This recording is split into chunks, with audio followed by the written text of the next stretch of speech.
देखो आज हम बात करते हैं ऑफर और प्रपोजल। सेक्शन 2A भी दिया हुआ कॉन्ट्रैक्ट एक्ट के।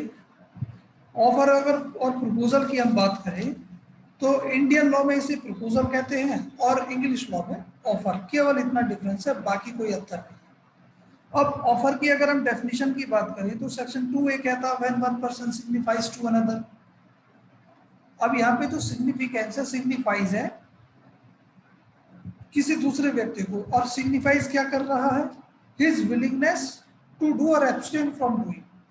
जो विलिंगनेस क्या है, खुद की जो इच्छा है, जो इंटेंशन है,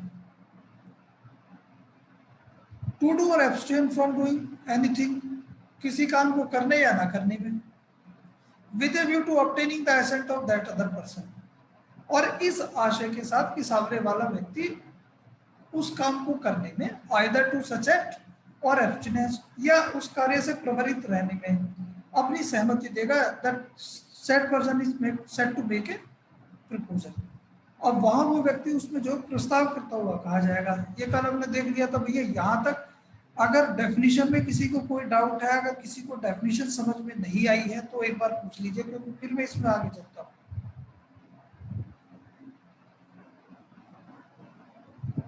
आगे चले भैया।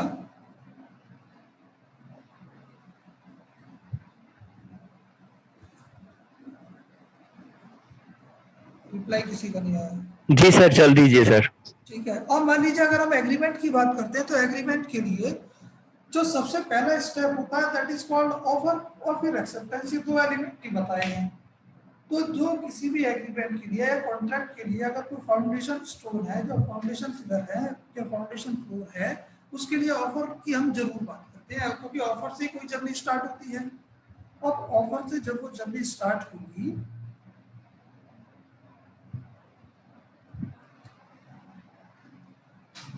उसके लिए, और यहाँ देखते हैं तो मेनली जो चीज आती है कि एक तो what do you mean by offer, कि ऑफर होता क्या है। मैं आपने सीधे सेक्शन 2A में बता दिया। चाहे एक व्यक्ति अपनी इच्छा किसी दूसरे व्यक्ति के समक्ष किसी कार्य को करने या ना करने में इस आशय के साथ प्रकट करता है कि सामने वाला व्यक्ति उस कार्य को करने या ना करने में अपनी सहमति देगा, वहां वो प्रस्ताव करता हुआ कहा जाए। क्लियर है। आप इसको इंग्लिश में कहोगे तो when one person signifies to another his willingness to do और abstain from doing anything with a view to obtaining the assent of that other person either to such act or abstinence, he is said to make proposal। जैसे कि ए ने B से कहा will you purchase my car, जो कल 50,000 रुपए की car की दीपक जी की हमारी बात हो रही थी, क्या दीपक जी 50,000 रुपए में हमारी कार खरीदेंगे। अब इसमें जो क्या है, मैं एक ऑफर कर रहा हूँ और जो दीपक जी हैं वो इसको एक्सेप्ट करेंगे। यार क्या ये मेरा एक ऑफर होगा दीपक जी के लिए। अब अगर टेक्निकली अगर हम एनालाइज करें इस ऑफर को, इस प्रपोजल की डेफिनेशन को, तो यहां सीधे सीधे तीन चीजें भैया निकल करके आती हैं। तीन चीजें क्या क्या है। पहली, there must be the expression of willingness by one person to another person. Clear cut हम कह के चल रहे हैं कि एक्सप्रेशन ऑफ विलिंगनेस यानी कि जो हमारी इच्छा है उस इच्छा का दूसरे व्यक्ति के समक्ष प्रकट होना बहुत आवश्यक है। जो हमारी इंटेंशन है, जो विलिंगनेस की बात करेंगे, जो इंटेंशन है हमारी, वो इंटेंशन सामने वाले व्यक्ति को एज इट इज पहुंचनी चाहिए। उसका जो क्या नाम है एक्सप्लेनेशन होना चाहिए कि जो हम चाह रहे हैं भैया आप इस काम को कर दीजिए, या तो मौखिक कहेंगे या राइटिंग में कहेंगे। अब दूसरी कंडीशन अगर हम देखते हैं तो expression of willingness must be either to do और नॉट टू डू समथिंग। हमने देखो एक चीज कह के चले थे, किसी काम को करने या ना करने में आइदर टू डू और not to do. Positive act होगा या नेगेटिव एक्ट होगा। दो ही तरीके के एक्ट बताए गए। पॉजिटिव एक्ट वो है जिस कोई काम किया गया, नेगेटिव एक्ट वो है जिस काम को करने की लीगली कोई बाउंड था, लेकिन उसके द्वारा अगर वो नहीं किया जाता, that is called negative act. अब तीसरी चीज हम देखते हैं, यहाँ पर जो एक्सप्रेशन ऑफ विलिंगनेस है। अगर मैं दीपक जी से कहता हूँ कि दीपक जी आप मेरी कार खरीदेंगे, मैं 50,000 रुपए में कार अपनी बेचना चाहता हूँ, क्या आप खरीदेंगे। तो यहाँ जो मेरी इंटेंशन है वो इंटेंशन ये है कि मैं अपनी इच्छा इस आशय के साथ प्रकट कर रहा हूँ कि दीपक जी वास्तव में मेरी कार खरीदेंगे, उसमें अपनी सहमति देंगे। The expression of willingness must be made with a view to obtain the assent of another to that act or abstinence। यहाँ मेरी इच्छा, मैंने दीपक जी को अगर कोई प्रपोजल किया था तो उसके पीछे केवल और केवल कारण लगा था कि जो मैं कार अपनी बेचना चाहता हूँ उसे दीपक जी खरीदेंगे।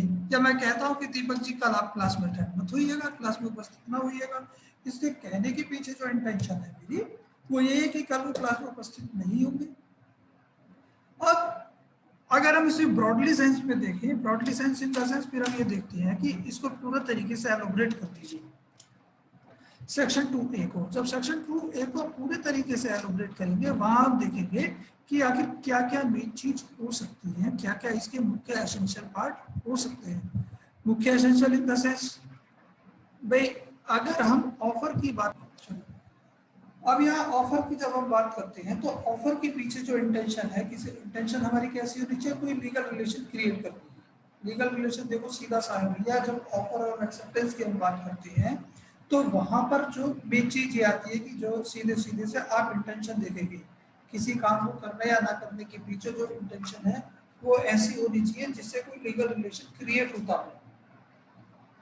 अब लीगल रिलेशन क्रिएट होने की जब हम बात करते हैं तो आप ये देखेंगे सीधे सीधे से, आप इसका एग्जांपल लीजिए, जो दीपक जी है, दीपक जी ने भैया हम सभी लोगों को अपने जन्मदिन पर अपने यहाँ आमंत्रित किया, इनवाइट किया। और खैर कोई दिक्कत नहीं, दीपक जी ने हम सभी के लिए, जितने भी मेरे लिए और सभी के लिए, सभी की इच्छा से खाना भी तैयार करवा लिया।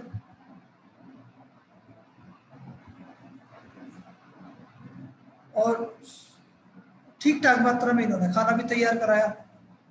अब जब खाना तैयार हो गया, अब वहां पर ना तो मैं पहुंचा, अब मैं नहीं पहुंचा तो बाकी कोई भी नहीं पहुंचा, कोई दिक्कत नहीं।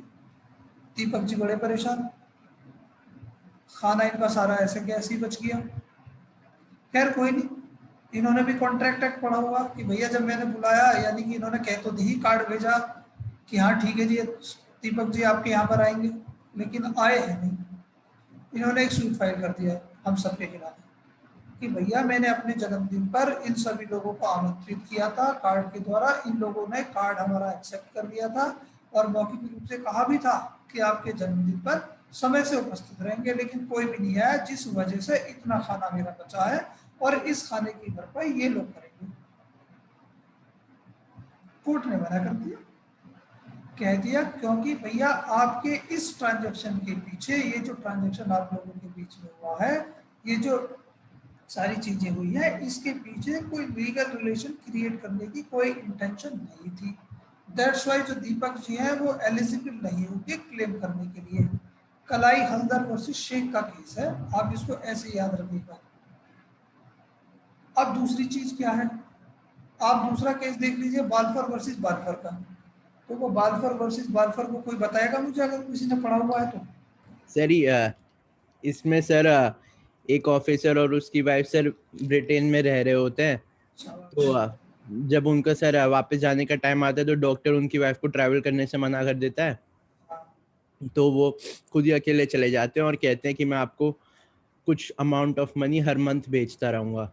तो सर बाद में फिर उनका सेपरेशन हो जाता है, तो वो बिल्कुल अमाउंट भेजना बंद कर देते हैं, तो उनकी वाइफ उन्हें स्यू कर देती है कि इन्होंने ब्रीच ऑफ कॉन्ट्रैक्ट किया है। कॉन्ट्रैक्ट किया, सूट फाइल होता है, फिर कोर्ट क्या डिसाइड करती है बेटा? सर कोर्ट कहता है कि सर कोई भी डैमेज नहीं होंगे वो लायबल पे करने के लिए, क्योंकि हस्बैंड वाइफ में ऐसा कुछ मतलब लीगल रिलेशनशिप क्रिएट करने के लिए नहीं बातचीत हुई थी, वो बस जनरल ऐसे ही था कि मैं भेजूंगा, मतलब उन्होंने ये इंटेंशन नहीं था उनका कि ये इंटेंशन नहीं था कि उसका लीगल रिलेशनशिप क्रिएट करें। सही बात, यहाँ पर जो जस्टिस थे इस मामले में लॉर्ड एटकिन थे। लॉर्ड एटकिन ने सीधे सीधे से कह दिया कि भैया there are agreements between the parties which do not result in a contract within the meaning of that term in our law. यानी कि एग्रीमेंट है, ठीक है भैया भेजते रहेंगे, लेकिन अगर हमारे कॉन्ट्रैक्ट की जब हम बात करते हैं, कॉन्ट्रैक्ट लॉ ऑफ कॉन्ट्रैक्ट की बात करते हैं, उसके नियम और शर्तें हैं, उसके पहलू में आकर के इन लोगों के जो आपसी संव्यवहार था कि ये हर महीने उन्हें पैसा भेजते रहेंगे, वो इस शर्त को पूरा नहीं कर पाता है कि उस एग्रीमेंट के पीछे, उस समझौता के पीछे जो इंटेंशन था किसको, पार्टीज का, वो किसी लीगल रिलेशनशिप को क्रिएट करना था। ये क्या था अपने आप में, एक सोशल ट्रांजैक्शन था, सामाजिक समझौता था, भैया एक पारिवारिक समझौता था, जो फैमिली सेटलमेंट अगर जिसकी हम बात करते हैं वो यही थे। अब मान लीजिए इसको आप ऐसे भी देख सकते हैं कि जो दीपक जी हैं, दीपक जी ने और मैंने भैया डेली, और इसको ये आवाज आ रही है अभी? सर बीच में ब्रेक हो गई थी, अब आ रही है सर। अरे चलो ठीक है भैया। तो अब दीपक जी ने और हमने जो ना साथ साथ घूमना शुरू कर दिया, साथ साथ घूमना जब शुरू कर दिया, ठीक है भैया, दोनों डेली शाम को घूमेंगे। यहाँ हम साथी हैं और काफी उनके साथ घूमते हैं, और अधिकतर क्या करते हैं, हम गोली मार जाते हैं, जाते ही नहीं है, गायब हो जाते हैं, और फिर हमें ढूंढते रहते हैं। अब इसका मतलब ये नहीं कि हमारे खिलाफ सूट फाइल कर देंगे, या कॉलेज या क्या नाम है आपस में जो जितने भी क्या नाम है ऑफिस में जितने भी कलीग्स है वो आपस में तय करते हैं कि डेली शाम को भैया पार्टी जाएंगे, घूमने जाएंगे, मूवी देखने जाएंगे। अब इसका मतलब ये नहीं होता है कि वो एक आपसी परिवार में किसी लीगल कॉन्ट्रैक्ट उन दोनों के बीच में हो गया है। तो अगर उसके पीछे इंटेंशन है किसी लीगल रिलेशन को क्रिएट करने की, तब तो ठीक है। अन्यथा की स्थिति में इस तरीके के जो कॉन्ट्रैक्ट होंगे वो एनफोर्सेबल नहीं होंगे। अब इसको ये दूसरा देख लीजिए, A invites B to dinner and B accepts the invitation. It is a mere social invitation. A ने B को रात को खाने पर आमंत्रित किया, लेकिन B ने एक्सेप्ट कर लिया। ये क्या है, अपने आप में एक इनविटेशन है। अब ये मान के चलो कि जब दीपक जी ने हम सभी लोगों को आमंत्रित किया था खाने के लिए, पहली स्थिति में तुम नहीं गए थे, तो इन्होंने खराब होने के लिए जो खाना खराब हुआ था उसके लिए सूट फाइल कर दिया। खैर कोई बात नहीं, इन्हें मालूम ही था। इन्होंने अगली साल नेक्स्ट ईयर फिर हम सब लोगों को आमंत्रित किया। पहली बार तो इनका मामला खत्म कर दिया गया कोर्ट के द्वारा। हमने सबने सोचा भैया पहली बार तो गए नहीं थे, खाम को दीपक जी नाराज हो गए थे, कोर्ट में केस फाइल कर दिया, तो चलो बच गए, कोर्ट ने मना कर दिया कि भैया ऐसा कुछ नहीं होता। अब दीपक जी ने सोची चलो कोई दिक्कत ना, आना तो इन्हें है ही नहीं, फिर हमारे लिए खाना भी नहीं बनवाया इन्होंने।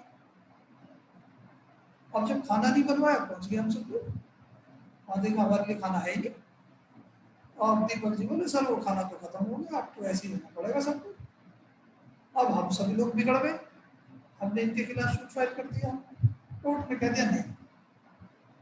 अब यहाँ भी ये स्थिति रहेगी, क्योंकि हाँ जो हमारा आशय था, जो समझदार था, उसके पीछे कोई लीगल रिलेशन क्रिएट नहीं हो रहा था। दैट्स व्हाई जो है हम सब भी एलिजिबल नहीं होंगे, एंटाइटल नहीं होंगे उस क्लेम को करने के लिए, डैमेजेस क्लेम करने के लिए। अब दूसरी चीज है, अगर आप किसी बिजनेस एग्रीमेंट की बात करते हैं, ये तो देखो आपका जो है सोशल एग्रीमेंट हुआ, सोशल ट्रांजैक्शन हुआ, या कोई फैमिली ट्रांजैक्शन हो गई। अब अगर बिजनेस ट्रांजैक्शन की आप बात करते हैं, तो बिजनेस ट्रांजैक्शन की जब हम बात करेंगे तो वहां पर जो इंटेंशन है वो किसी लीगल रिलेशन को क्रिएट करने की हो सकती है। लेकिन अब मेन चीज क्या होती है भैया, आप हमेशा ये देखते हो कि जब कोई कॉन्ट्रैक्ट किया गया है, जब कोई एग्रीमेंट किया जा रहा है, तो उसके पीछे इंटेंशन क्या है। अगर कॉन्ट्रैक्ट और एग्रीमेंट की जब आप बात करते हो तो उसकी टर्म्स एंड कंडीशन सब राइटिंग में होती है। अब अगर कोई बिजनेस एग्रीमेंट किया जा रहा है और उसमें लिख दिया गया क्या, the agreement will not be subject to legal jurisdiction, और अगर जो एग्रीमेंट है वो किसी भी स्थिति में जो वैधानिक जुरिस्डिक्शन है, वैधानिक क्षेत्र अधिकार है, लीगल जुरिस्डिक्शन है, उसके परव्यू में नहीं होगा, तो उस स्थिति में क्या होगा, जो बिजनेस एग्रीमेंट किया गया है पार्टनर्स के बीच में, उसमें कोई लीगल रिलेशन क्रिएट करने की इंटेंशन थी ही नहीं। या ये कह सकते हैं the breach of other party will not give rise to legal rights. अगर किसी पार्टी के द्वारा किसी साथ के ब्रीच किया जा रहा है कॉन्ट्रैक्ट का, उस स्थिति में किसी लीगल राइट को क्रिएट नहीं करेगा, किसी को ये लीगल राइट नहीं होगा कि सूट फाइल कर दें, ऐसी भी कंडीशन डाल दी गई। तो टेंशन क्या है, टेंशन यही है कि कोई लीगल रिलेशन क्रिएट नहीं करना चाह रहे वो लोग आपस में। तो उस स्थिति में यहाँ यही देखा जाता है कि कोई व्यक्ति इंटेंडेड है या नहीं है। अब दूसरा आप देखते हो, bare statement of one's intention is not sufficient to constitute offer।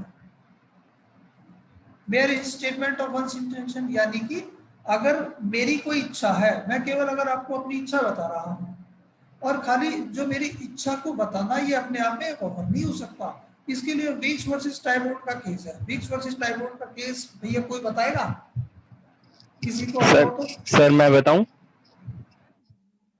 Sir मैं बताऊं हाँ सर इसमें एक पर्सन थे, वो अपनी बेटी की शादी के लिए बात कर रहे थे। एक्चुअली ये पार्क में घूमने जाते थे, तो हाँ वहां इन्होंने बैठकर ये कहा कि जो मेरी बेटी के साथ शादी करेगा मैं उसे 100 पाउंड दूंगा। तो इस ऑफर को सुनकर जो है सेकंड पार्टी ने उनकी बेटी से मैरिज कर ली, लेकिन उन्होंने कहा था जो मेरी बेटी से मैरिज करेगा। उन्होंने खाली इंटेंशन शो करी थी, यहाँ पे intention to get the assent नहीं थी किसी पर्टिकुलर पर्सन की। ठीक बात है। तो इसीलिए ये जो है वो वैलिड नहीं माना गया था, क्योंकि ये एक जनरल बात थी कि मैं उसको पैसे दूंगा, किसको दूंगा, किसकी असेंट लूंगा, किसी पर्टिकुलर पर्सन का केस नहीं था सर यहाँ पे। हाँ, सीधे सीधे से एक जो कह रहे हैं कि एक व्यक्ति ने बी से कहा कि मेरी इच्छा है कि जो मेरी बेटी से मेरी सहमति से शादी करेगा उसे मैं 100 पाउंड दूंगा। तो बी व्यक्ति ने ए की सहमति से ही ए की बेटी से शादी की और फिर 100 पाउंड के लिए डिमांड की। 100 पाउंड के लिए जब ए ने नहीं दिए, सूट फाइल हुआ, कोर्ट ने मना कर दी। भैया केवल ये एक इंटेंशन थी कि मेरी इच्छा है। ये जो शब्दों के जो भाव है ना, ये सारी चीजों को तय करते हैं। अब इसीलिए जब हम लॉ की बात करते हैं, लॉ की लैंग्वेज की, तो इसमें भैया कॉमा और फुल स्टॉप ये भी मैटर करते हैं, इनका भी अर्थ होता है अपने आप में। अब देखो जैसे जैसे आगे चलेंगे वहां उनके शब्दों की चीजें हम बताते चलेंगे, उनको देखते चलेंगे सभी। अब यहाँ तो ये आ गया सीधे सीधे से। अब देखो दूसरी चीज ये कि offer must be communicated to the offer. जब हम सिग्निफिकेंस की बात कर रहे थे, the significance of expression must be made, यानी कि just significance of intention must be made. जहाँ हम कह रहे थे कि जो सिग्निफिकेंस जरूर होनी चाहिए। सिग्निफिकेंस किस चीज की? अब यहाँ जो सिग्निफिकेंस है that is called communication. Offer की जो कम्युनिकेशन है वो हमेशा हर स्थिति में पूरी होनी चाहिए। अब कम्युनिकेशन की जब हम बात करेंगे तो कम्युनिकेशन हमारा पढ़ते हैं सेक्शन 3, 4, 5। अब सेक्शन 3, 4, 5, 3 में तो हम देखेंगे कम्युनिकेशन ऑफ ऑफर, एक्सेप्टेंस और रेस्पेक्टिवली। कब? जब जिस इंटेंशन के साथ जिस व्यक्ति को की गई है उन तक वो पहुंच जाए तभी वो मानी जाएंगी। अब मेन चीज आती है सेक्शन 4 में। सेक्शन 4 में बताया जाता है the communication of offer when complete. The communication of offer is complete when it comes to the knowledge of person to whom it is made. तो ऑफर है, उस ऑफर की कम्युनिकेशन को जब पूरी होगी, जब वो उस जिस व्यक्ति को की गई है कम्युनिकेशन उस व्यक्ति तक पहुंच जाए, उसी स्थिति में जो कम्युनिकेशन ऑफ ऑफर कंप्लीट होगा। इसी तरीके से एक्सेप्टेंस है the communication of acceptance when complete. The communication of acceptance is complete when it put in the course of the transmission, when it is out of the reach of the power of acceptor। जैसे ही उसने क्या letter box में अपनी जो है acceptance डाली और उसने वो तुरंत उसके वहां से उसकी पावर से बाहर होगी, तो कम्युनिकेशन ऑफ एक्सेप्टेंस कंप्लीट हो जाएगी। किसके अगेंस्ट? ए के अगेंस्ट। खैर इसको छोड़ दीजिए। अब मेन चीज ये आती है कि देखो offer must be communicated to the offeree. यहाँ पर दो चीजें देख लो आप इसमें एक लालमन शुक्ला वर्सेस गौरी दत्त का केस है। लालमन शुक्ला गौरी दत्त का केस देखो भैया, किसने पढ़ा है बताएगा कोई? सर मैं बताऊं? शाबाश, बताओ भैया। पहले हाथ रुको भैया, पहले हाथ खड़ा कर दिया करो, अब फिर मैं अपने आप पूछ लूंगा जिससे भी पूछना है। अनीस जी सर। लालमन शुक्ला वर्सेस गौरी दत्त के केस में हुआ था, इसका जो भांजा था, नेफ्यू था, वो बाहर इसका शुक्ला जी का नहीं, गौरी दत्त का सर। गौरी दत्त का नेफ्यू था, बाहर चला गया था। उनका जो नौकर था लालमन शुक्ला, उसने केस डाला था कि इन्होंने बोला था न्यूज़पेपर में एडवर्टाइजमेंट दे दी थी कि जो भी मेरे को ढूंढ कर लाएगा मैं उसको इतने पैसे दूंगा। अनीस तुम्हारी आवाज कट रही है, रुक जाओ एक मिनट। प्राची बताना जरा। प्राची। Yes sir. सर इसमें जो गौरी दत्त था, उनका जो नेफ्यू है वो खो गया था। उन्होंने अपने नौकर को उसे ढूंढने के लिए भेजा था, पर नौकर के जाने के बाद उन्होंने अपना एक न्यूज़पेपर में रिवॉर्ड निकाल दिया था कि जो भी ढूंढ के लाएगा उसे मैं इतने पैसे दूंगा। जबकि नौकर निकाला था, एक मिनट, न्यूज़पेपर में निकाला था या हैंडबिल में था? जी हैंडबिल थे सर। हैंडबिल। तो सर उसने वो निकाल दिया था, पर वो नौकर चला गया था, तो उसे ये बात पता नहीं थी। जब वो उसको ढूंढ के लाया, जब उसे पता लगी, उसके बाद उसने इसके ऊपर गौरी दत्त से मांगे, उन्होंने नहीं दिए, तो उन्होंने केस करा लालमन शुक्ला ने। ठीक ठीक ठीक ठीक।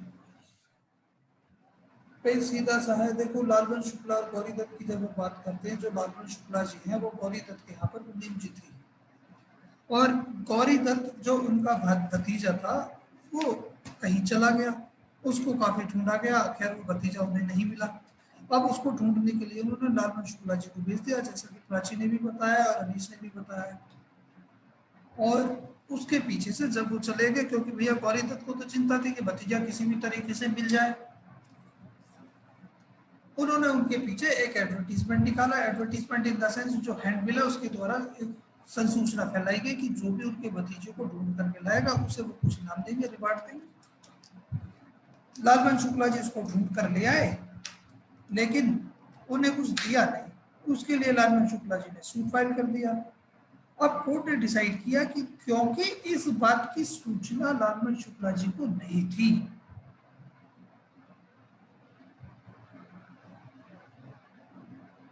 हैंडबिल होते हैं बेटा पंफलेट्स, यानी कि सीधे सीधे से ये होते हैं। आपने देखा होगा कि छोटे छोटे से पर्चे लोग बाग बांटते घूमते हैं कि अगर दिल्ली का देखा होगा कि पता लगा फलाना कोचिंग सेंटर, ये वाला कोचिंग सेंटर या कंसल्टेंसी, इसके छोटे छोटे से हैंडबिल है। ये जो आपके अखबार में भी या न्यूज़पेपर में भी आते होंगे, आपने देखे होंगे, दैट इज कॉल्ड हैंडबिल। इन्होंने भी न्यूज़पेपर में हैंडबिल लगवाया और हैंडबिल लगवा के सब बंटवा दिए साथ चारों तरफ न्यूज़पेपर के साथ ही मार्केट में या आसपास के क्षेत्र में। अब लालबन शुक्ला जी के मामले में कोर्ट ने कह दिया क्योंकि वो एक ऑब्लिगेशन जिसको उनके पूरा करना उनकी जिम्मेवारी थी, यानी कि क्योंकि मुनीम जी थे गौरी दत्त जी के यहाँ पे, उन्होंने उस लाइबिलिटी को, उस ऑब्लिगेशन को अंडरटेक किया था, उस लाइबिलिटी तो उसको पूरा करने के लिए वो वहां गए हुए थे। और दूसरी चीज ये थी क्योंकि इस बात की सूचना लालबन शुक्ला जी को किसी भी स्थिति में नहीं थी। हम कह रहे थे कि the offer must be communicated to the offeree, तो लालबन शुक्ला जी को जब इस बात की जानकारी होती तभी वो इस बात की क्लेम कर सकते थे। यहाँ पर ना तो उन्हें जानकारी थी, दूसरा वो अपनी एक लीगल ड्यूटी थी कि वो मुनीम जी के तौर पर काम कर रहे थे, इसलिए उसी के अग्रसर में, उसी के फर्दरेंस में वो उसे ढूंढने के लिए गए थे। इसके आगे चले भैया।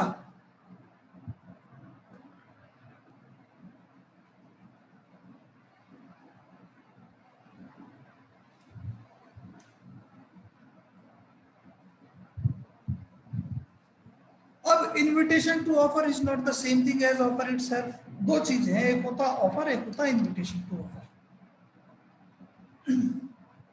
यानी कि अब दोनों में अंतर किया गया है।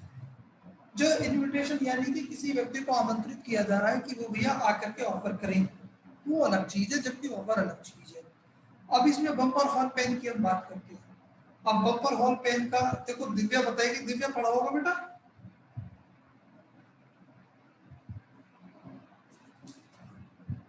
दिव्या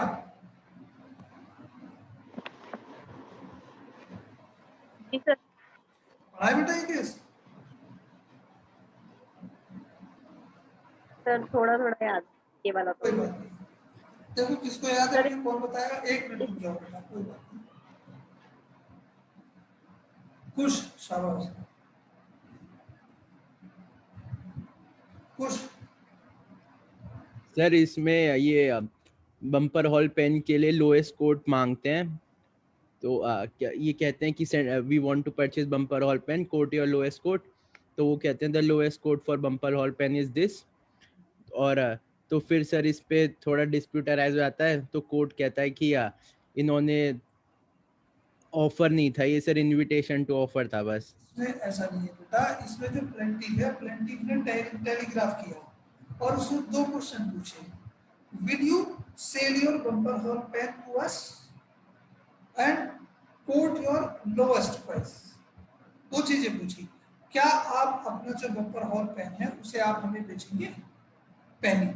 दूसरी ये थी, और अगर क्या नाम है, और उसका जो लोएस्ट प्राइस है उसे आप कोट कीजिए।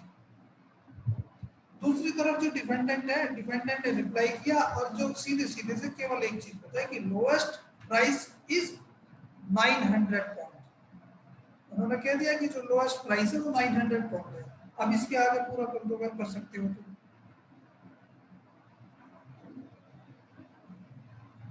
क्योंकि इसके आगे पूरा करोगे।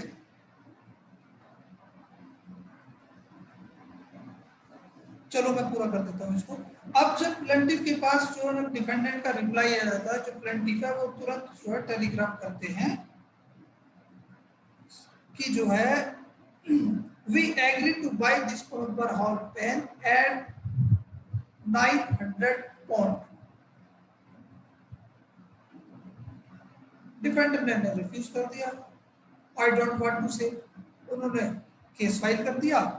और केस फाइल करने के बाद वहां ये तय हुआ कि क्योंकि 2 क्वेश्चन पूछे थे उन्होंने केवल एक का बताया, यानी कि अब यहाँ पर ये जो बात थी ना, the lowest quote price is 900 pound, ये अपने आप में एक इन्विटेशन टू ऑफर था। इन्विटेशन टू ऑफर सीधे सीधे से भाई आपने कोट किया, कोट करने की क्या ना 900 रुपए कम से कम है इसका लोएस्ट कम से कम 900 रुपए में दे दिया हमसे। अब आप उसकी तरफ से जो है ठीक है हम 200 रुपए में खरीदने के लिए तैयार है, सामने वाले ने मना कर दिया, तो कोर्ट ने इसमें यही माना है क्योंकि उन्होंने जो क्वेश्चन पूछे गए तो उन्होंने सभी का जवाब दिया। पहले का यह था कि क्या आप इसे हमें बेचेंगे, उस पर वो शांत रहे थे। दूसरा यह था कि जो लोएस्ट प्राइस है उस वो आप हमें बता दीजिए, तो लोएस्ट प्राइस उन्होंने बता दी। तो यहाँ पे लोएस्ट प्राइस जो उनकी तरफ से बताया that is called invitation to offer, जो डिपेंडेंट की तरफ से था। अब जब ऑफर प्लेंटिफ की तरफ से किया जा रहा था तो प्लेंटिफ की तरफ से ऑफर किया कि we are agree to purchase this Bumper Hall pen at 900 pound rupees, sorry 900 pound. वहां से जो डिपेंडेंट ने इसको रिफ्यूज कर दिया। तो इसलिए ये कह दिया कि जो इन्विटेशन टू ऑफर है वो ऑफर से अपने आप में पूरी तरीके से अलग है, केवल ऑफर का ही एक्सेप्टेंस होगा। इन्विटेशन टू ऑफर के एक्सेप्टेंस की हम बात ही नहीं करते। अब इसी तरीके से जैसा आप देखते हो कैटलॉग ऑफ बुक्स और goods for sale is not an offer but only an invitation to offer. Catalogue of books यानी कि आप किताब की दुकान पर जाइए, वहां पे जो कैटलॉग रखे हुए हैं कि पता लगा जो आईपीसी का बे रेट है 90 रुपए का, सीआरपीसी का बे रेट है 50 रुपए का। अब इसका मतलब ये नहीं कि आपने उठाया 50 रुपए दे दिया और सामने वाले से कहा दे दो। अब यहाँ पर सामने वाले ने अगर मना कर दिया तो आप ये क्लेम नहीं कर सकते कि भाई इन्होंने ये बताया हुआ तो हमने तो एक्सेप्ट कर लिया था। यहाँ पर ये जो कैटलॉग है जो लगा हुआ है that is invitation to offer. आपको ठीक लगा, आपने भैया कि भैया हमें 50 रुपए का एक बे रेट दे दीजिए, या एक आईपीसी का बे रेट दे दीजिए, सीआरपीसी का दे दीजिए, किसी का भी XYZ कोई भी चीज अगर मानते हैं ये आपकी तरफ से ऑफर होगा। इसी तरीके से एडवर्टीजमेंट फॉर सेल और auction of good is not offer but invitation to offer, यानी कि जो ऑक्शन है, ऑक्शन के लिए जो एडवर्टीजमेंट किया हुआ है ये अपने आप में क्या इन्विटेशन टू ऑफर है। पता लगा 10 आदमी जाकर के बैठ जाएंगे ऑक्शन में, वहां पे पूरी बिड लगनी शुरू होगी, बिड के आधार पर तय किया जाएगा किसको बेचा जाना है किसको नहीं। ये जो बिड है दैट इज कॉल्ड ऑफर, कि मैं 500 में खरीदने को तैयार हूँ, मैं 600 में खरीदने को तैयार हूँ, मैं 700 में खरीदने को तैयार हूँ, ये ऑफर है बिड लगाने वालों की तरफ से। इसी तरीके से display of goods in a window with price tag लगे हुए हैं। आप जाते हैं किसमें शोरूम में, कपड़ा कोई भी क्लोथ उठाते हैं, पता लगा पैंट खरीदने के लिए गए, वहां पे प्राइस टैग लगे हुए, आपने उसको देखा 100 रुपए का डिस्काउंट है या 250 का डिस्काउंट है या 50 रुपए सॉरी 50% डिस्काउंट है। ये सभी क्या है इन्विटेशन टू ऑफर है। इसी तरीके से आप ये देखो notice for tender is not an offer but an invitation to offer, यानी कि टेंडर फाइल करने के लिए टेंडर क्या है, टेंडर अपने आप में इन्विटेशन टू ऑफर है कि भैया जो क्या नाम है गवर्नमेंट है, गवर्नमेंट ने जो टेंडर नोटिस निकाले हुए कि जो व्यक्ति को ठेका छोड़ने के लिए कि भैया यहाँ से यहाँ तक की जो सड़क है इसको तैयार, ये जो राजमार्ग है इसको तैयार किया जाना है, जो कंस्ट्रक्शन कंपनी है उनसे टेंडर मांग दिए, सामने अपनी बिड लगा देंगे, इतने में पूरा कर देंगे, इतने में पूरा कर देंगे। अब ये जो टेंडर जो बिड लगाई गई है दैट इज कॉल्ड ऑफर। अब ये गवर्नमेंट के ऊपर है जिसका एक्सेप्ट करें। बैंकर कैटलॉग भी और रेलवे टाइम टेबल जो है ये भी क्या है इन्विटेशन टू ऑफर है कि एक गाड़ी इतने बजे जाएगी सुबह में लखनऊ के लिए दिल्ली से, जिसे जाना है आकर भैया टिकट खरीद लो बैठ जाओ आगे चलिए। Offer must be certain, offer यानी कि सेक्शन 29 की कंप्लायंस पूरी होनी चाहिए, सेक्शन 29 कॉन्ट्रैक्ट एक्ट की। सेक्शन 29 क्या कहता है, where the terms of the contract are not certain the contract shall be void. इसी तरीके से अब यहाँ आप इसका एग्जांपल देख लीजिए, a offer to sell to be 100 ton of oil. Offer क्या है अनसर्टेन, अब यही पता नहीं है कि भैया बी जो तेल है सरसों का है या मूंगफली का है या किस सनफ्लावर का है या किस चीज का है, ये अनसर्टेन है। तो nothing is to show what kind of oil is intended to be sold. That's why the offer is not certain. Hence, the contract is void ab initio. Offer must be made in form of request, not as order. Felthouse versus Bindley का case है। अब इसमें चाचा ने भतीजे को एक letter लिखा कि भैया जो तेरा वाला जो हॉर्स है इसे मैं 15 रुपए में खरीदना चाहता हूँ, और जो है इसकी जो है मुझे अगर हाँ या ना जो भी कुछ है लिख करके बता देना, मुझे सूचना दे देना। अगर जो है तूने मुझे इसकी सूचना ना की नहीं भेजी तो मैं ये समझूंगा तूने हाँ मानी है। भतीजे ने जो उसका डिपेंडेंट था, जो उसका कहाँ काम करने वाला था, उसको बता दिया था कि इस वाले घोड़े को रखना बेशक, क्योंकि अंकल जी को देना है। लेकिन जो उसके काम वाला था, जो उसका एजेंट था, उसने उस पर ध्यान दिया नहीं और जो है घोड़ा बेच दिया। जो चाचा जी ने भैया एजेंट के खिलाफ मुकदमा फाइल किया, कोर्ट ने मना कर दिया नहीं। भाई जो भतीजे की जो भी इंटेंशन थी, एक्सेप्टेंस हो या कुछ भी हो, वो चाचा के पास पहुंची नहीं थी। और दूसरी बात ये कि जो ऑफर की हम बात करते हैं, ऑफर हमेशा रिक्वेस्ट की फॉर्म में होता है, ऑर्डर की फॉर्म में नहीं होगा कि भैया फटाफट इसकी आप जो ना हाँ या ना की सूचना आप हमें भेज दीजिए, अगर आप नहीं भेजेंगे तो हम ये मानेंगे कि आपने इसको हाँ कर दिया है। ऑफर में भी एक्सप्रेस और इम्प्लाइड, सेक्शन 9 के साथ ले जाइए इसका। द प्रोमिसेस में भी एक्सप्रेस और इम्प्लाइड। अगर आप ऑफर की बात करते हो, एन ऑफर में भी express as well as an implied. An offer which is express by word, written और स्पोकन। कोई भी ऑफर अगर या तो जो शब्दों के द्वारा चाहे वो लिखे हुए हो या बोले हुए हो, वो क्या एक्सप्रेस ऑफर होगा। और दूसरा कि जो बाय कंडक्ट की हम बात करते हैं, तो बाय कंडक्ट होगा, by conduct that is called implied offer. Offer में भी स्पेसिफिक और जनरल। देखो अब Carlill versus Carbolic Smoke Ball company का केस आ गया यहाँ पे, जो दीपक जी हमसे पीछे पूछ रहे थे। जो ऑफर की हम बात करेंगे वो स्पेसिफिक भी हो सकता है और जनरल भी हो सकता है। स्पेसिफिक ऑफर की जब हम बात करते हैं वो किसी पर्टिकुलर पर्सन को हो सकता है, the particular group of persons को हो सकता है। और जो जनरल ऑफर है, जनरल ऑफर की जब हम बात करेंगे तो वो पब्लिक एट लार्ज के लिए हो सकता है। अब Carlill versus Carbolic Smoke Ball company की जब हम बात करेंगे तो कंपनी ने एक इन्फ्लुएंजा की दवाई निकाली, और इन्फ्लुएंजा की जो दवाई थी उसके साथ उन्होंने ये ऐड निकाला था कि अगर कोई व्यक्ति इस दवाई को हमारी को यूज करता है तो उसे इन्फ्लुएंजा नहीं होगा। अगर किसी व्यक्ति को ऐसा इन्फ्लुएंजा होता है तो उस स्थिति में कंपनी उसको 1000 रुपये देगी। और इस बात का विश्वास दिलाने के लिए कि हाँ कंपनी अपनी बात को पूरा करने के लिए तैयार है, तो अलायंस बैंक में उसने वो पैसे जमा भी करा दिए। अब जो मिसिस कार्लिन थी, मिसिस कार्लिन ने उस क्या नाम जो स्मोक बॉल थी उनको यूज किया, लेकिन उन्हें फिर भी इन्फ्लुएंजा हो गया। उन्होंने वो सूट फाइल किया उसको क्लेम करने के लिए। सूट जब फाइल किया तो उन्होंने, अब जो डिफेंडेंट कंपनी थी, डिफेंडेंट कंपनी ने कहा कि भैया इन्होंने जो अपनी एक्सेप्टेंस थी, उस एक्सेप्टेंस की जो कम्युनिकेशन है, उस एक्सेप्टेंस की सूचना इन्होंने कंपनी को नहीं दी थी। तब उस स्थिति में जो कोर्ट है, कोर्ट ने कह दिया नहीं, क्योंकि ये जनरल ऑफर था पब्लिक एट लार्ज के लिए, किसी भी सामने वाले व्यक्ति के लिए उसकी जो टर्म्स एंड कंडीशन है उसको पूरा करना ही एक्सेप्टेंस कहलाएगा। तो अब इस स्थिति में कार्लिन वर्सेस जो कार्बोलिक स्मोक बॉल कंपनी थी उनको लाइबल ठहरा है कि वो जो कंपनसेशन है, जो रिवार्ड प्राइस है, सॉरी जो डैमेजेस प्राइस है जो तय किए हुए थे, वो मिसेस कार्लिन को पेड किए जाए। दीपक जी आप बताइए, इसके आगे कोई क्वेश्चन हो तो आपका। सर बस वो जो हमने अभी थोड़ी देर पहले एक मैरिज वाला केस डिस्कस किया था, वीक्स वर्सेस टाइबाल्ड वाला, हाँ। उसमें भी तो हम इसको जनरल ऑफर में कन्वर्ट प्रिज्यूम नहीं कर सकते। जब उसने कहा कि जो भी मेरी बेटी से मेरी मर्जी से शादी करेगा, तो वहां जनरल ऑफर वाला।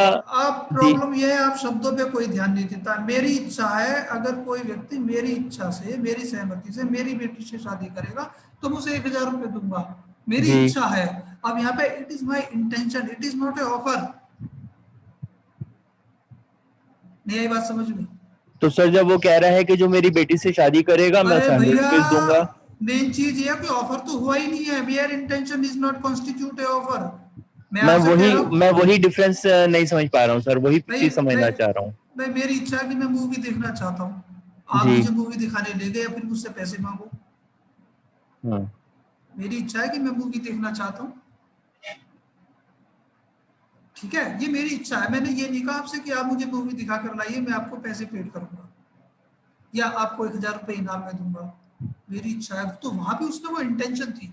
Mayor intention does not constitute an offer. खाली जो आपका आशा है, आशा की जब हम बात करते हैं, जो इंटेंशन है वो कम्युनिकेट होनी चाहिए। कम्युनिकेट वो इंटेंशन है जो केवल आप तक सीमित है।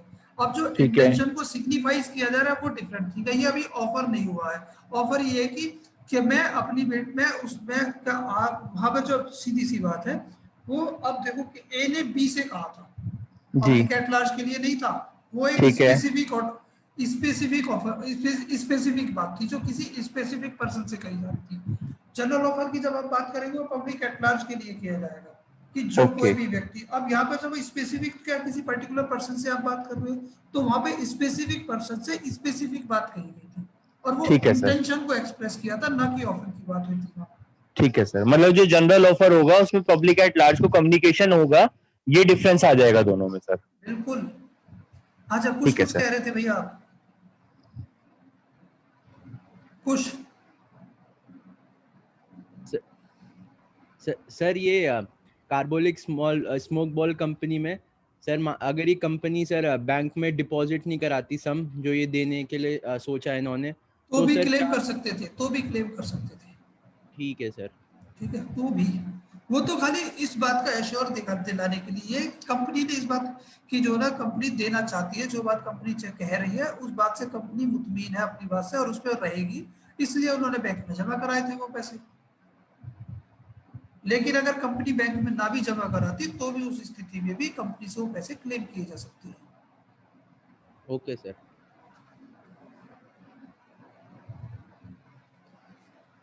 अब देखो ऑफर की हम बात करते हैं, ऑफर में भी पॉजिटिव और नेगेटिव, पीछे भी बात करके थे, either to do a negative act, positive act और नेगेटिव एक्ट। यानी कि कोई काम अगर किया जा रहा है दैट इज कॉल्ड पॉजिटिव, और कोई काम अगर नहीं किया जा रहा है दैट इज कॉल्ड नेगेटिव।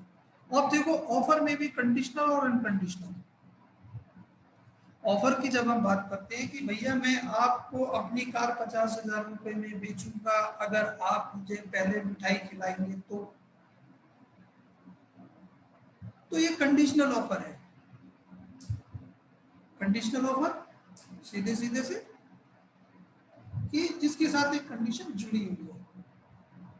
और अनकंडीशनल भी हो सकता है कि बिना, ठीक है भैया मैं आपको 50,000 रुपए में अपनी कार बेचना चाहता हूँ, कंडीशनल भी हो सकता है, अनकंडीशनल भी। अब कंडीशनल की अगर हम बात करते हैं तो conditional offer must communicate along with all it's terms.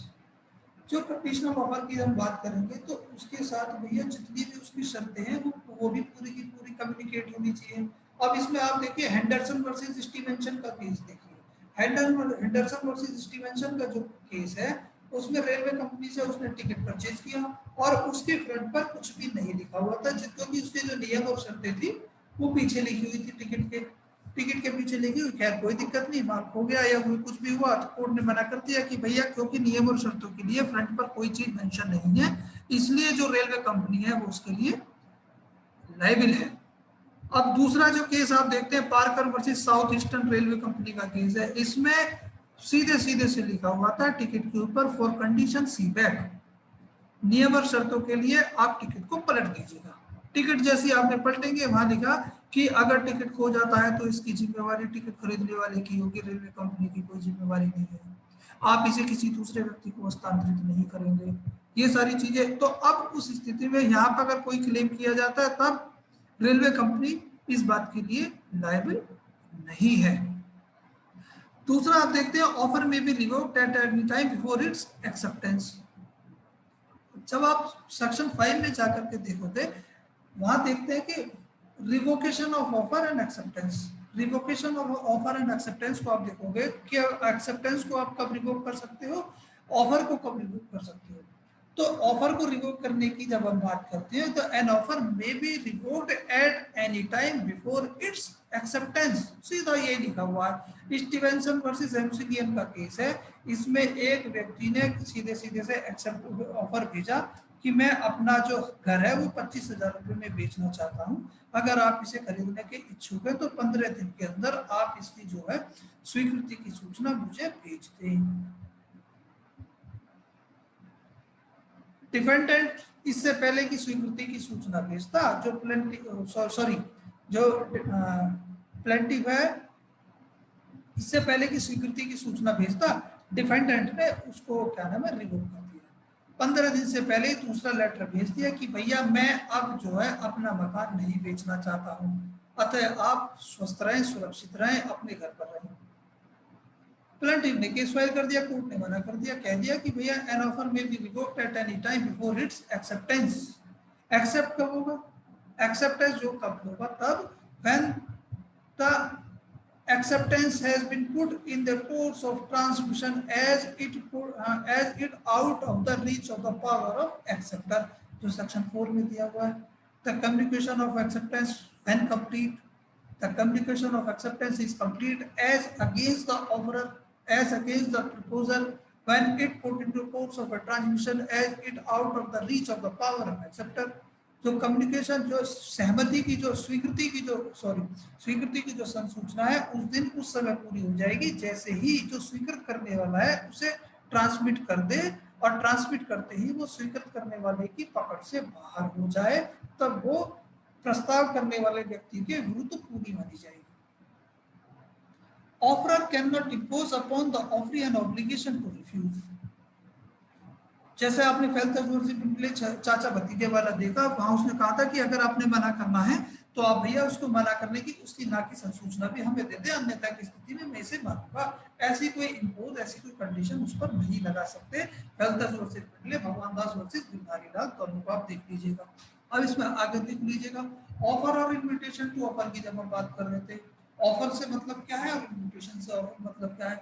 Show his readiness to enter into a contract, it is called an offer. यानी कि जहां एक व्यक्ति अपनी रेडीनेस, अपनी विलिंगनेस दिखाता है कि वो किसी कॉन्ट्रैक्ट में एंटर होना चाहता है, that is called offer.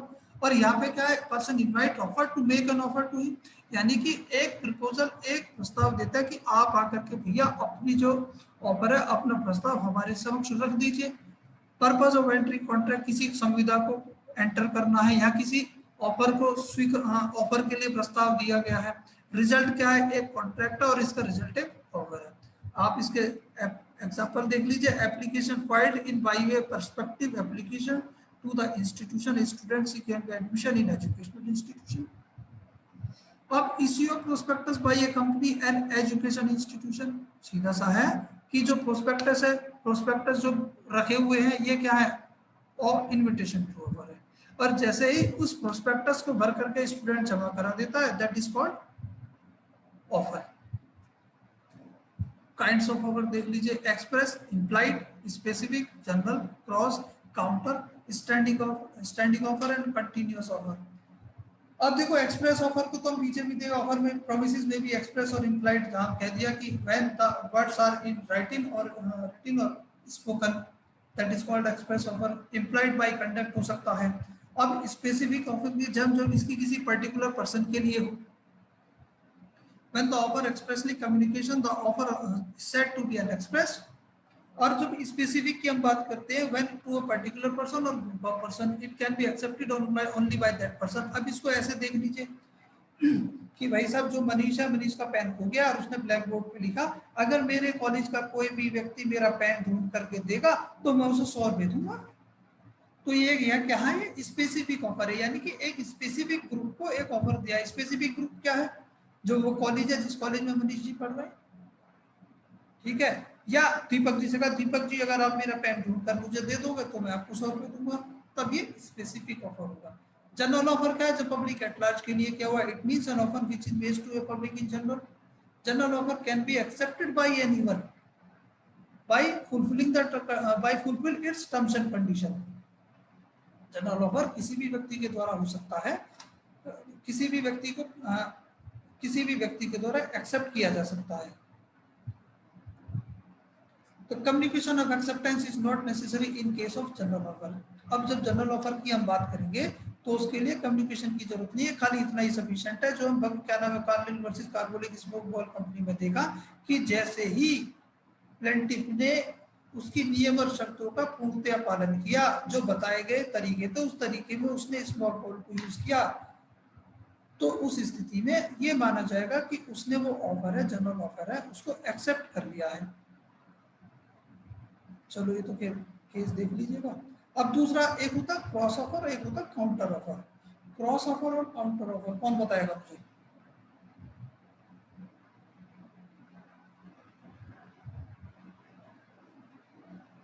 Cross over counter over ये है, एक minute, Abida. Sir cross offer होता है कि एक ऑफर जो मैं आपको दे रही हूँ उल्टा वही ऑफर आप मुझे दे दें, और जैसे कि? काउंटर। ऐसा क्यों? नहीं, जैसे कि जैसे कि जैसे कि जैसे कि मैं आपसे कहूँ कि आप सपोज वी आर फ्रेंड्स और हम लोगों को असाइनमेंट सबमिट करना है, और मैं आपसे ये कहूँ आप मेरा असाइनमेंट बना दीजिए और मैं आपको इसके बदले इतने पैसे दे दूंगा, तो आप कहें कि मुझे भी तो अपना असाइनमेंट बनाना है, तुम मेरा बना दो और मैं तुम्हें इतने पैसे दे दूंगा। फिर सर काउंटर ऑफर क्या होगा? सर काउंटर ऑफर होता है कि अगर मैंने कोई ऑफर आपको दिया है किसी टर्म्स एंड कंडीशंस को ले, मतलब जो उस ऑफर की टर्म्स एंड कंडीशन थी उनमें आप कोई ऑल्टरेशन करके मुझे वो ऑफर मुझे वो ऑफर देते हैं, तो वो काउंटर ऑफर होता है। काउंटर ऑफर होगा। ठीक। कुछ क्या बता रहे थे बेटा आप?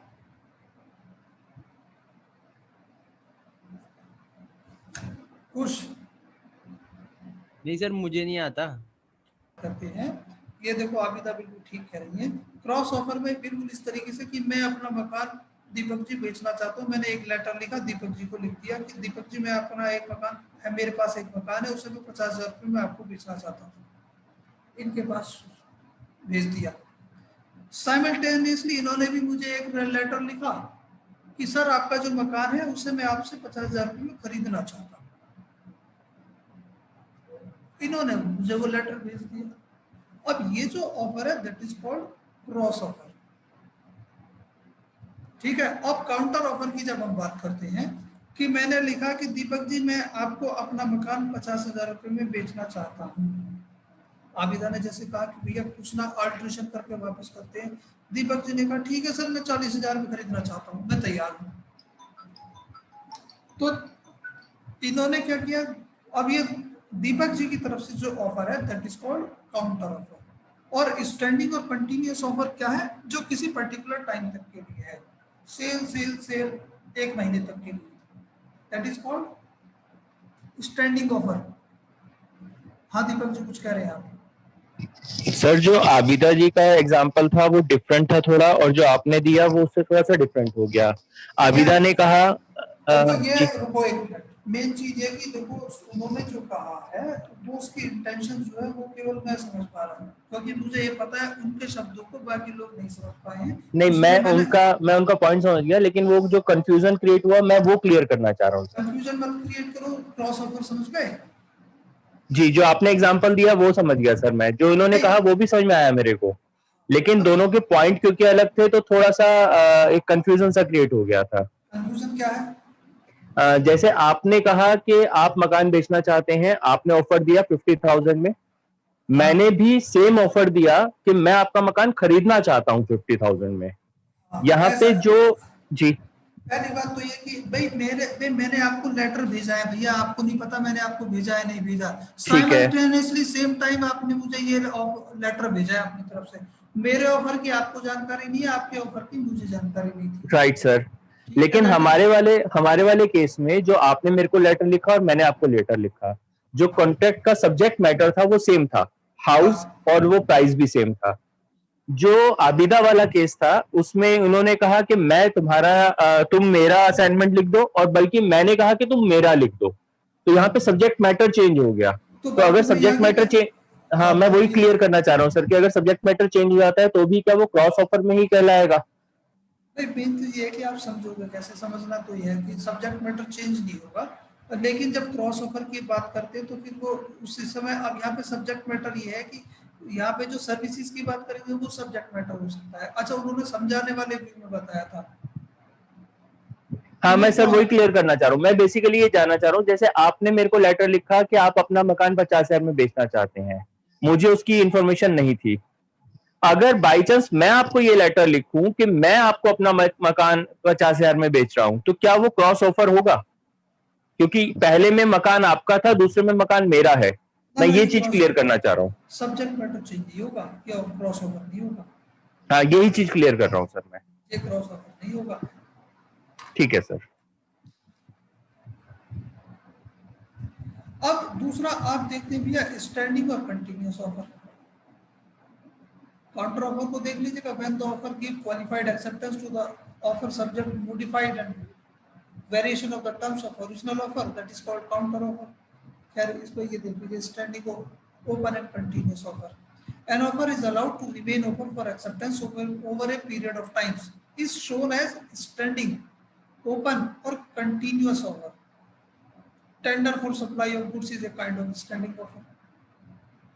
When we ask the newspaper vendor to supply the newspaper daily, in such case we do not repeat our offer daily. भैया आप ठीक है भैया हमारे यहाँ जो अखबार डालते रहना महीने भर तक, बार बार कहने की तो जरूरत है ही नहीं।